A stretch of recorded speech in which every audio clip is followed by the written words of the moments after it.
Jack loved old stories. Stories about pirates and lost cities, stories about treasures hidden beneath the earth. He spent hours in dusty libraries poring over faded maps and crumbling journals. He dreamed of adventure, of one day finding a real mystery to solve. One afternoon, while exploring a cramped antique shop, a faded leather-bound journal caught his eye. It was tucked away on a shelf, almost hidden behind a dusty globe. The shopkeeper, a frail man with eyes like polished stones, saw him eyeing it.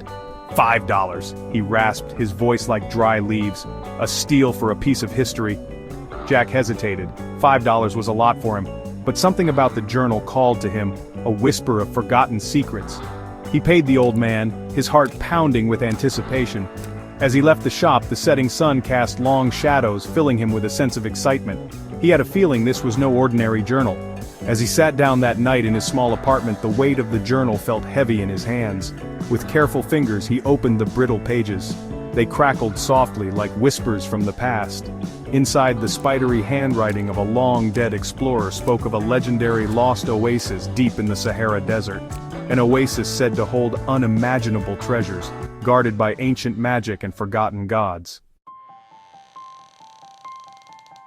The journal spoke of a map hidden within the journal itself. Jack carefully examined the brittle pages, his fingers tracing the faded ink. There, on one of the last pages, he saw it. A faint outline, almost invisible to the naked eye. It was a map drawn in some kind of invisible ink. He raced to the kitchen and returned with a steaming kettle. Holding his breath, he let the steam waft over the page. Slowly, like magic, the ink began to reappear. It was a map, intricately drawn on a piece of papyrus, depicting a winding path through a maze of canyons and sand dunes. The map was more than just lines on paper. It was a key, a guide to a lost world. The thought sent shivers of excitement down his spine. This was the adventure he had been waiting for. He spent the next few days researching, gathering supplies, and booking a one-way ticket to Morocco. The journal mentioned a small village on the edge of the Sahara, the last outpost of civilization. That would be his starting point.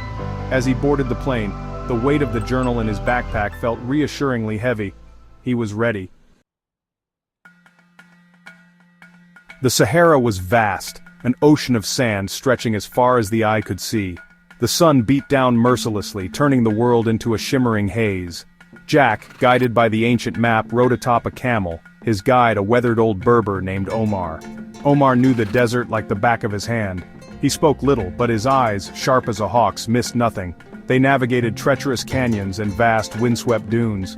The silence was broken only by the soft padding of camel hooves and the occasional cry of a desert hawk circling overhead. Days turned into nights, each one colder than the last. The stars, so bright they seemed close enough to touch, became Jack's only companions. He traced their patterns, trying to match them to the constellations on the ancient map. He knew he was getting close. The journal spoke of a hidden oasis, a place untouched by time. One evening, as the sun began its final descent, Omar stopped abruptly. He pointed to a cluster of palm trees in the distance, their green fronds a splash of color against the endless sand.